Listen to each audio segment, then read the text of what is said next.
Oceans cover about 70% of the Earth's surface. And despite all the time we have spent exploring, we have just covered about 5% of the deep ocean, and the rest remains unexplored.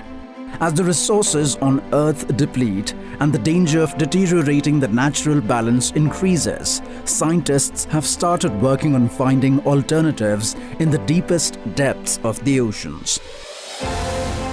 The world's oceans have always been the basis of life on Earth, in the form of climatic reserves with fisheries, aquaculture, trade and tourism, and transport. Their depths are also a store of unknown wealth like minerals which are important for human life and may come in handy in the long run. Keeping this in mind, the United Nations has declared the decade from 2021 to 2030 as the decade of ocean science for sustainable development. India is one of the few countries that have been undertaking ocean missions in their bid for sustainable development for a long time. The cost of the mission has been estimated at 4,077 crore rupees over a 5-year period and will be implemented in phases. The estimated cost for the first phase for 3 years is 2,823.4 crore rupees. Oceans contribute 5% to global GDP and provide livelihood to 350 million people. Using ocean resources for economic growth and improved livelihoods while preserving the health of the oceans is called blue economy, which is now being given a lot of emphasis. About 30% of India's population lives in the coastal areas along the country's 7,517-kilometer long coastline and largely depends on these oceans for livelihood. This makes India's blue economy mission vital. The Deep Ocean Mission will only strengthen this.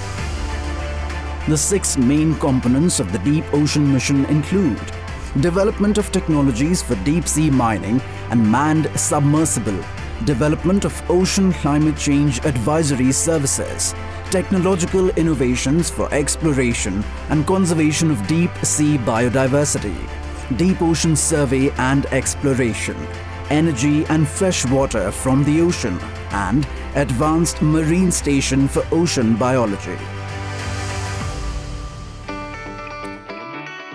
Under the objectives of the Deep Ocean Mission, the study and survey of minerals present below 6,000 meters in the sea will be done.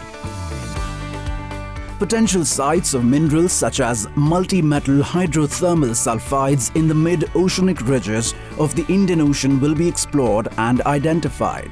Climate change and the rise in sea level, including deep-sea changes, will also be studied. Bioprospecting of deep-sea flora and fauna, including microorganisms, and sustainable use of deep-sea bioresources will be studied.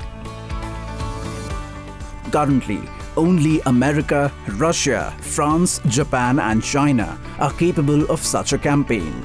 India will be the 6th country in the world to undertake a deep ocean mission and will have to develop the technology itself. Therefore, under this campaign, that is to be completed in 2 phases, along with the development of ocean technology, skilled human resource in marine biology and marine engineering will also be created.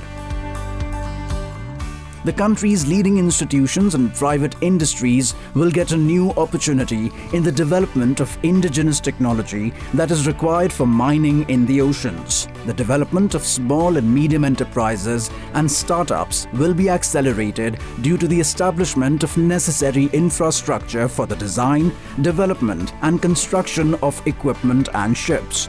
This will lead to increased employment opportunities. That is why this is a huge step towards building a self-reliant India with a blue economy.